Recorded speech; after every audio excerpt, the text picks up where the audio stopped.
पर ये इख्तियार का बहुत बड़ा मसला है। अचकज़ई साहब को अगर आपने नॉमिनेट किया, ठीक है, नोटिफिकेशन उनका नहीं हुआ होगा, लेकिन इसका मतलब ये है कि आपने अपना वज़न उनके पलड़े में डाल दिया।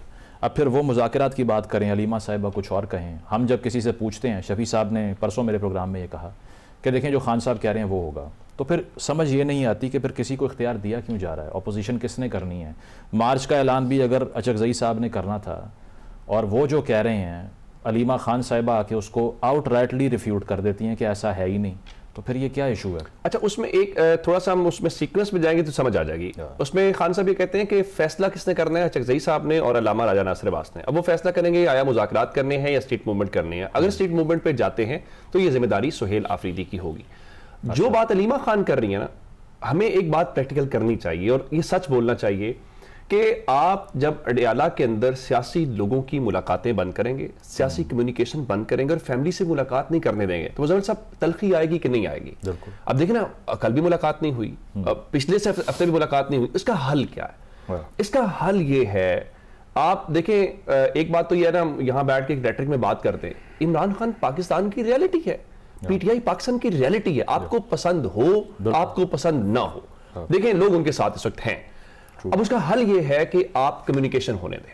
जब ये कह देते हैं ना जी, वो जेल मैनुअल्स ये कहते हैं जी सजा याफ्ता को, नहीं, हमें थोड़ा सा वापस जाना पड़ेगा। वो कहते हैं लिख के दे दें, सियासी बात करेंगे और मुलाकात मैं हवाला वो देने लगा हूं। बिलावल साहब आए थे जनाब नवाज शरीफ साहब से मिलने के लिए, आपके ख्याल में क्या गुफ्तगू हुई होगी? सियासी गुफ्तगू हुई होगी। हमारे बहुत सारे सहाफी दोस्त जाके मिलते रहे, पॉलिटिकल डेलीगेशंस मिलते रहे, वो क्या करते थे मुलाकात। अब ख्वाजा साद रफीक लाहौर में क्या बात कर रहे थे? सियासतदान सियासत पे बात नहीं करेगा तो किस पे बात करेगा? देखिए, जब कम्युनिकेशन पॉलिटिकल होगी तो कम से कम नरमी आएगी, तलखी दूर होगी, कोई उसमें से वे फॉरवर्ड निकलेगा। जब हम ये बात कहते थे ना जी वो सियासी नहीं होने देंगे, वो भाई जिसके नाम के ऊपर वोट पड़ा है, जिसके नाम के ऊपर असेंबलियों में नुमाइंदे बैठे हुए, जिसने ये फैसला करना है बात करनी या नहीं करनी, आप कहते हैं नहीं करने देते। फिर आप अगर आप ये कहते हैं कि आप नहीं करने देंगे, आप मुझे बताएं, वजीर आजम साहब ये कहते हैं जी हम मुज़ाकरात की पेशकश कर रहे हैं, तो आप बुनियादी तौर पर पीटीआई से कर रहे हैं ना। पीटीआई का मुराद क्या है? इमरान खान है।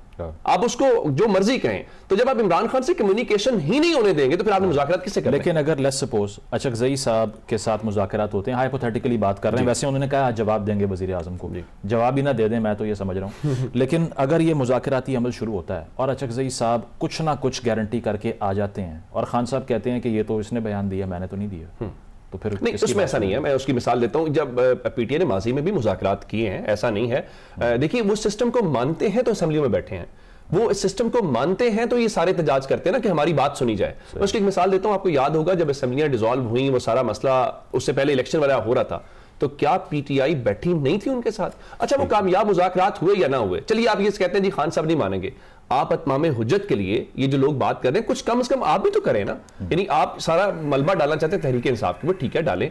मुझे बताइए कि गवर्नमेंट जो है इस लम्हे तक कौन सा ऐसा काम किया है सिवाय इसके कि आप रेटरिक बनाएं, आप टीवी पे कह रहे जी हम एक बार फिर आपको मुज़ाकरात की दावत देते हैं, जो हमें ग्राउंड पे नजर आए कि आपने पीटीआई को कोई पॉलिटिकल स्पेस दी है या अपनी कॉन्फिडेंस बिल्डिंग मैयर्स के तौर पे गवर्नमेंट का एक गुडविल जेस्चर है।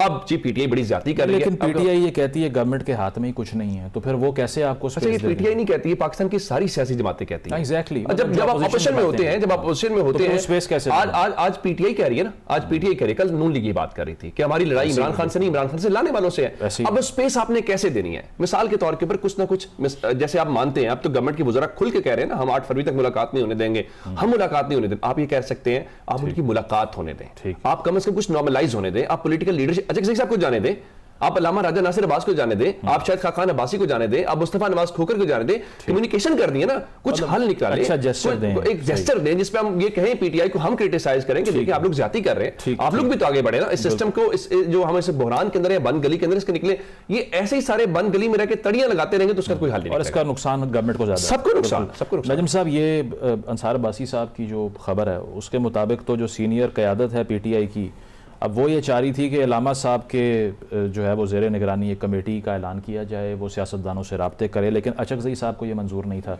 अब पार्टी के बाहर के लोगों को इसीलिए चूज़ किया कि ये जो चपकलिश है अंदर की, इससे बच सकें, लेकिन खबर के मुताबिक तो पार्टी के बाहर के लोग भी एक प्लेटफॉर्म पर बैठने को तैयार नहीं है। देखिए, मैंने आपको अभी जो पहले सवाल हुआ था उसमें मैंने कहा था कि इनको ये पता ही नहीं है, इनको ये समझ ही नहीं है कि इन्होंने करना क्या है, जाना किधर है, करना क्या है।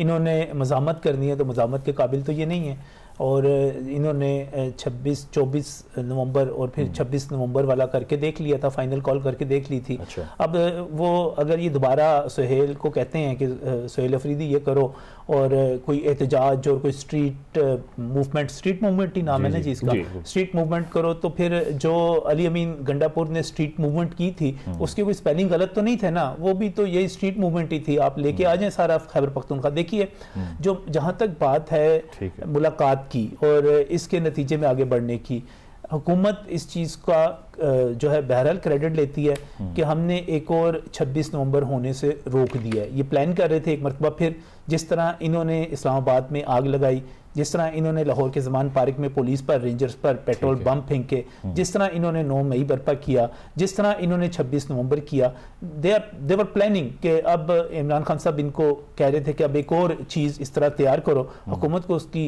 भिन्न मिली और उन्होंने कहा कि क्या भाई ये तो एक और चीज़ जी, एक और चीज़ क्या थी वैसे जो आप कह रहे हैं? एक और 26 एक और हमला, एक और खान साहब की तरफ से ऑर्डर कि आपने वहाँ पर जाना है और हमला करना है और तोड़फोड़ करनी है और मुझे निकालने के लिए दबाव। ये जो स्ट्रीट मूवमेंट है बेसिकली देखिए फ़र्क ये है पाकिस्तान तहरीक इंसाफ और बाकी सियासी जमातों का कि ये लोग हमेशा तोड़फोड़ पर उतर आते हैं। ये लोग हमेशा जो है जो भी तरीकाकार, इवन इस्लामाबाद हाई कोर्ट भी हुक्म दे तो वो उसके मुताबिक नहीं चलते, सुप्रीम कोर्ट ऑफ पाकिस्तान हुक्म दे और इनकी सपोर्ट में भी वो हो, ये उसकी भी खिलाफ वर्जी करते हुए सोल्यूशन ये है कि एहतजाज का हक ले लें उनसे। नहीं, एहतजाज का हक देखिए हर आज़ादी जिम्मेदारी से मशरूत है। मादर पिदर आज़ादी कुछ नहीं होती। मुझे यहाँ पर बैठकर हाथ हिलाने का हक है, लेकिन मेरा हाथ उम्र तक पहुंच जाए, आप तक पहुंच जाए, ये मेरा हक नहीं है। तो कोई ना कोई कहीं ना कहीं तो हमें ज़ाब्ते पे जाना पड़ेगा। तो ये वजह है, एहतजाज इनका हक है। इन्होंने जलसे करके भी देखे, वो जो एक मेरे ख्याल मवेशी मंडी इस्लामाबाद की, फिर दूसरी लाहौर वाली मवेशी फिर लाहौर की मवेशी मंडी, इन्होंने जलसे किए तो थे वहाँ पर। ठीक है उमर, ये लास्ट 30 सेकंड्स हैं। कॉन्फिडेंस बिल्डिंग मेजर्स का फिर कौन आगाज़ करे? ये NDC का जो नोटिफिकेशन कह लें आप उनका अपनी तरफ से, उसमें तो ये लिखा हुआ है कि मिसाक मैशत कर लें। ये 10 साल पहले नवाज शरीफ साहब कहा करते थे, तब PTI सुनती नहीं थी। तो अब ये आपको लगता है कि होपफुल एफर्ट है, कोई रिजल्ट निकलेगा या नहीं? देखिए गवर्नमेंट को करने चाहिए। जब हम ये कहते हैं ना कि उन्होंने वो कर लिया, मुझे इस लम्हे बताइए कि पाकिस्तान के अंदर फॉरेन डायरेक्ट इन्वेस्टमेंट के अंदर इजाफा हो गया है, पाकिस्तान के अंदर नई जॉब्स क्रिएट होना शुरू हो गई हैं। क्या पाकिस्तान के अंदर क्या इंटरनेशनल जो इंडिकेटर्स हैं वो पॉलिटिकल स्टेबिलिटी के हैं? वो नहीं है। तो फिर माने कि आपने जो अचीव करना था आप भी अचीव नहीं कर पा रहे। अगर आप कह रहे हैं कि वो इमरान खान को बाहर नहीं निकलवा पा रहे, तो आप भी अचीव नहीं कर पा रहे। सो इन लार्जर इंटरेस्ट ये है कि आप आगे बढ़े, मुलाकातें होने दें, थोड़ी सी गिरफ्तारियां मुकदमे रोक लें। अगर आपने पिछले 2.5-3 सालों में हजारों मुकदमात बना के गिरफ्तारियां करके सजाएं दे के अचीव नहीं ना हुआ, लेकिन हम पीछे हट के देख ले जरा, ये आपके बेनिफिट के। देखिए कौन सी गवर्नमेंट चाहेगी टेम्परेचर ऊपर बढ़े? ऑपोजिशन तो हर वक्त चाहेगी कि एक क्योस हो, एक इस तरह की इंस्टेबिलिटी की बातें हो और एक स्पेकुलेशंस होती रहे, रेलेवेंस रहे। गवर्नमेंट का काम होता है टेम्परेचर को कूल डाउन करना, कोई ना कोई ऐसा आगे कदम बढ़ना। सो रिस्पॉन्सिबिलिटी गवर्नमेंट की। और जब तक ये मुलाकातें बहाल नहीं की जाएंगी, टेम्परेचर नीचे नहीं आ सकता। बॉटम लाइन ये है। बहुत शुक्रिया उमर दराज साहब, नजम वली खान साहब मौजूद थे। ब्रेक शामिल करते हैं, ब्रेक के बाद वापस आएंगे। Stay with us.